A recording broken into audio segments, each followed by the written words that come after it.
जल्दी चूज़ करो कौन सी बॉडी चाहिए, राइट या लेफ़्ट। मैं बताऊंगा राइट कैसे रखनी है बॉडी को और बॉडी लेफ़्ट क्यों हो जाती है। सबसे पहले आप ये देखो, आपको मसाज करना चाहिए, ये तो एक नॉर्मल सी एडवाइस है।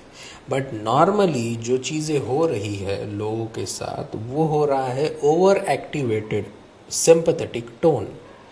देखो ध्यान से, ये जो बॉडी है ये वाली, ये बॉडी के अंदर क्या दिखाई दे रहा है, एक तो मसल दिखाई दे रहे हैं जो यहाँ पे दिखाई दे रहा है, उसके बाद सुपरफिशियल फैसिया दिखाई दे रहा है और फैसिया दिखाई दे रहा है। ओके, ये दिखाई दे रहा है दो चीज़ें आपको।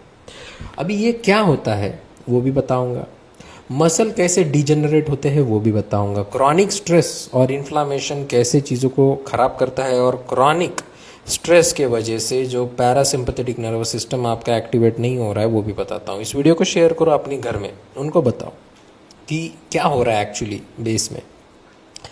सबसे पहली बात, आपका नर्वस सिस्टम के बारे में जानो। आपके पास सेंट्रल नर्वस सिस्टम होता है, पेरिफेरल नर्वस सिस्टम होता है। ओके, पेरिफेरल नर्वस सिस्टम, मैंने मोबाइल हाथ में पकड़ा है, ये पकड़ा है, ये सेंट्रल नर्वस सिस्टम यानी कि ब्रेन एंड स्पाइनल कॉर्ड। और एटोनॉमस नर्वस सिस्टम होता है, rest and digest and fight. सांप को देखते हो क्या होता है, धड़कन बढ़ती है ना, वैसा वाला।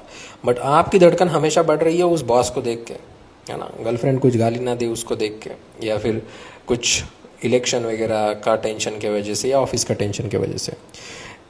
हमारा ये जो कांस्टेंट सिंपैथेटिक टोन बढ़ रहा है, इसके वजह से कॉर्टिसोल बढ़ रहा है। कॉर्टिसोल की वजह से ग्लूकोज बढ़ रहा है। कॉर्टिसोल इंसुलिन को ब्लॉक भी करता है, तो कितना अपोजिट रिएक्शन है ये समझने की कोशिश करो।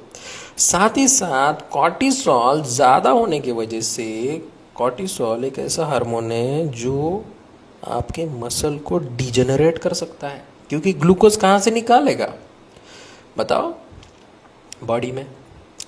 तो कॉर्टिसोल मसल को डिजेनरेट करता है, मसल धीरे धीरे छोटे बनते हैं, टूटने लग जाते हैं, कोलेजन को तोड़ता है थोड़ा थोड़ा थोड़ा थोड़ा, इलास्टिन को तोड़ता है थोड़ा थोड़ा थोड़ा थोड़ा। साथ ही साथ अगर आप सही तरीके से वर्कआउट नहीं करते हो, नींद सही से नहीं लेते हो और कांस्टेंट थोड़ा मोटा घर का काम करते रहते हो, थोड़ा सा वजन उड़ाते हो बट नींद बिल्कुल नहीं है, तो ये आपके साथ हो सकता है, क्योंकि मसल रिपेयर का चांस ही आप दे नहीं रहे हो, है ना। तो क्या करना है, हफ्ते में 3-4 बार मसाज करना, इससे पैरासिम्पैथेटिक नर्वस सिस्टम एक्टिवेट होगा, जो कि रेस्ट और डाइजेस्ट है। बीच बीच में फास्टिंग कर सकते हो 3-4 दिन की, एक पूरे महीने के अंदर, जिस वजह से भी अगर इलेक्ट्रोलाइट सही तरीके से बैलेंस किया है आपने, सही गाइडेंस में डॉक्टर के अंडर फास्टिंग कर रहे हो, तो भैया आपका पैरासिम्पैथेटिक नर्वस सिस्टम एक्टिवेट होगा। ब्रीदिंग लेनी है आपको, deep breathing, deep belly breathing.